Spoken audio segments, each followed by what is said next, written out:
Friends, पिछली video में हमने डिस्कस किया था हाइड्रोसिफेलिस का इंट्रोडक्शन एंड डेफिनेशन। तो हम थोड़ा सा इसको रिव्यू करेंगे।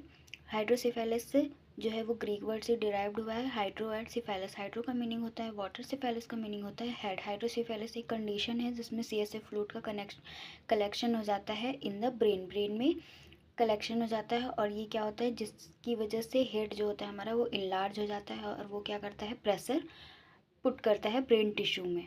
ठीक है, अब हम देखेंगे इटियोलॉजी। इटियोलॉजी में कंजेनाइटल इटियोलॉजी, इसमें क्या है, इंट्रायूटेराइन इन्फेक्शन मेनली इन रूबेला। इंट्रायूटेराइन इन्फेक्शन मीन्स कोई प्रेग्नेंट लेडी है उसमें फीटस को इंट्रायूटेराइन इन्फेक्शन हो जाता है मेनली इन रूबेला। रूबेला की केस में क्या होता है, जो मेनिंजेस होती हैं, जो ब्रेन की जो लेयर होती है उसमें क्या होता है, इन्फ्लामेशन हो जाता है जिसके कारण हाइड्रोसिफेलिस कॉज हो सकता है। कंजेनाइटल ब्रेन ट्यूमर, जैसे ब्रेन ट्यूमर है तो वो भी क्या करता है, कॉज करता है हाइड्रोसिफेलिस का। ब्रेन ट्यूमर के केस में CSF का जो पाथवे है वो क्या होता है, ऑब्स्ट्रक्शन उसमें कॉज हो जाता है, ऑब्स्ट्रक्शन आ जाता है जिसके कारण कंजेनाइटल ब्रेन ट्यूमर जो है वो हाइड्रोसिफेलिस को कॉज करता है। इंट्राक्रैनियल हैमरेज, अगर इंट्राक्रैनियल हैमरेज हुआ है तो इस केस में क्या होगी, ब्लीडिंग होगी। ब्लीडिंग अगर हो रही है तो वो क्या करेगी, पाथवेज जो हैं उसको क्या करेगी, ऑब्स्ट्रक्ट करेगी। अगर पाथवेज ऑब्स्ट्रक्ट होंगे तो CSF का कलेक्शन इंक्रीज हो जाएगा और वो कहीं पे कलेक्ट होने लगेगा, क्योंकि पाथवेज जो है वो क्या हो रहा है, ऑब्स्ट्रक्ट हो रहा है। ठीक है, कंजेनाइटल मालफॉर्मेशन, कंजेनाइटल मालफॉर्मेशन भी एक हाइड्रोसिफेलिस का कॉज है। अब हम देखेंगे एक्वायर्ड। एक्वायर्ड में क्या है, जो कि खुद से हो रहा है, अकर हो रहा है। इन्फ्लामेशन, इन्फ्लामेशन जैसे मैनिंजाइटिस, इंसेफेलाइटिस। मैनिंजाइटिस क्या है, मैनिंजेस जो लेयर होती है ब्रेन की उसमें क्या होता है, इन्फ्लामेशन हो जाता है। इंसेफेलाइटिस भी इन्फ्लामेशन कॉज करता है जिसके कारण क्या होता है, हाइड्रोसिफेलिस कॉज हो सकता है, कॉज होता है। ट्रॉमा, ट्रॉमा में है बर्थ इंजरी, हेड इंजरी। अगर बर्थ इंजरी हुई है, अगर हेड में हेड इंजरी जैसे हुई है तो उसमें क्या होता है, ब्लीडिंग होती है। ब्लीडिंग जो होगी तो फिर क्या होगा, स्कारिंग होगी, स्कारिंग इन्फ्लामेशन होगा तो वो कॉज करेगा हाइड्रोसिफेलिस को। केमिकल, केमिकल में क्या, हाइड्रोविटामिनोसिस ए। अगर विटामिनोसिस का हाइपर विटामिनोसिस ए हो रहा है तो वो भी कॉज करता है hydrocephalus. Now we will discuss pathophysiology. Due to obstruction और overproduction or impaired absorption of CSF का obstruction, overproduction और impaired absorption के कारण, अगर CSF का ओवर ऑब्स्ट्रक्शन हो रहा है, उसके पाथवे में ऑब्स्ट्रक्शन हो रहा है, ओवर प्रोडक्शन, CSF का ओवर प्रोडक्शन हो रहा है, ये मेनली होता है जब ब्रेन ट्यूमर का जो केस होता है उसमें ओवर प्रोडक्शन होता है। और इम्पेयर्ड एब्जॉर्प्शन, एब्जॉर्प्शन ठीक से नहीं हो पा रहा है तो उसके कारण क्या होगा, इंक्रीज एक्यूमुलेशन इन वेंट्रिकल्स। तो ये जो CSF का एक्यूमुलेशन है वो क्या होगा, इंक्रीज हो जाएगा वेंट्रिकल्स में। Then dilatation, enlargement of ventricles, अगर एक्यूमुलेशन हो रहा है CSF का तो उसमें क्या होगा, इनलार्जमेंट होगा वेंट्रिकल्स का। कोई भी चीज़, अगर किसी चीज़ मतलब कोई स्पेस है, अगर उस स्पेस में वो ज़्यादा हो रहा है तो वो क्या होगा, वो इंक्रीज होगी। फिर इसके बाद क्या होगा, इंक्रीज्ड इंट्राक्रैनियल प्रेशर। अगर वेंट्रिकल्स इनलार्जमेंट हो रहे हैं तो इस केस में क्या होगा, इंक्रीज होगा इंट्राक्रैनियल प्रेशर। फिर compression of brain tissue, increase होगा जब इंट्राक्रैनियल प्रेशर जब इंक्रीज होगा तो कंप्रेस करेगा ब्रेन टिश्यू को।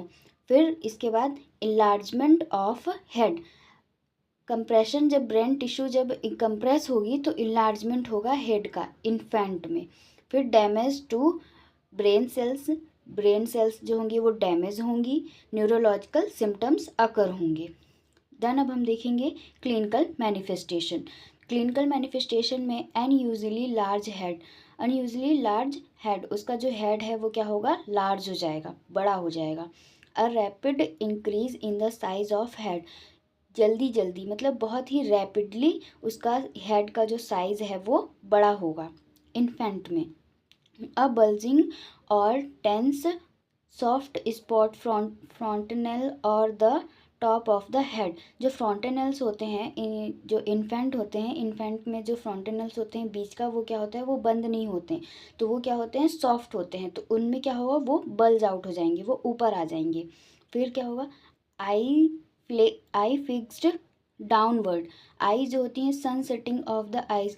आईज जो क्या बोलते हैं, हाइड्रोसिफेलिस के केस में जब ब्रेन जो होता है इनलार्ज हो जाता है, तो उसमें क्या होता है, टेंस जो हो जाता है, वो उसमें खिंचाव होता है, टेंडरनेस आती है, जिसकी वजह से जो आई होती हैं वो डाउनवर्ड हो जाती हैं। अब हम देखेंगे next, shiny scalp with prominent scalp vein, poor feeding. बच्चे में जो इन्फेंट हैं उनमें क्या होगा, पुअर फीडिंग, वो अच्छे से फीडिंग नहीं कर पाएंगे। सीजर्स आ सकते हैं। Difficulties in muscle tone and strength, responsiveness to touch and expected growth. Vomiting हो सकती है, स्लीपीनेस हो सकता है और इरेटिबिलिटी हो सकती है। Now we will discuss management. Firstly medical management. Medical management जो है वो हम किस केस में करेंगे, जब एमरजेंसी केस आएगा।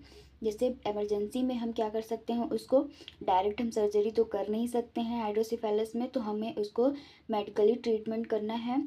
तो फर्स्टली हम इसको डायूरेटिक्स प्रोवाइड करेंगे, फ्रूसेमाइड, एसिटाजोलामाइड हम करेंगे to reduce CSF production temporary, जो कि रिड्यूस करेगा CSF प्रोडक्शन को टेम्परेरी।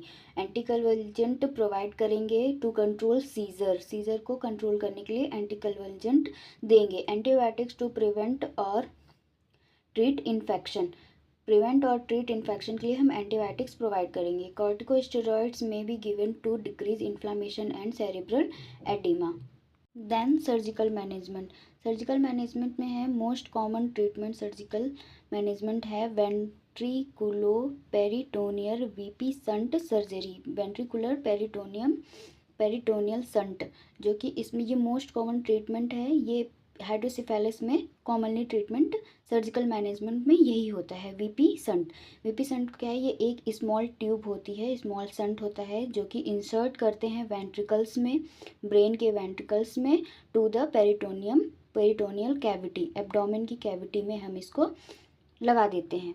और ये क्या करता है, ये हेल्प करता है drain excess CSF from the brain to the abdomen where it is absorb. इसमें क्या होती है, ये एक ट्यूब होती है जो कि हम इंसर्ट करते हैं वेंट्रिकल्स में, ब्रेन के वेंट्रिकल्स में, और उसको कनेक्ट करते हैं पेरिटोनियल कैविटी में, एब्डोमेन के पेरिटोनियल कैविटी में, जो कि वो क्या करता है, हेल्प करता है ड्रेन करने के लिए, ड्रेन आउट करता है CSF, एक्सेस CSF फ्लूइड जो होता है उसको ड्रेन आउट कर देता है एब्डोमेन में, पेरिटोनियम कैविटी में। वहाँ पे क्या होता है, ये क्या होता है, एब्जॉर्ब हो जाता है। ये एक मोस्ट कॉमन ट्रीटमेंट है, सर्जिकल मैनेजमेंट है।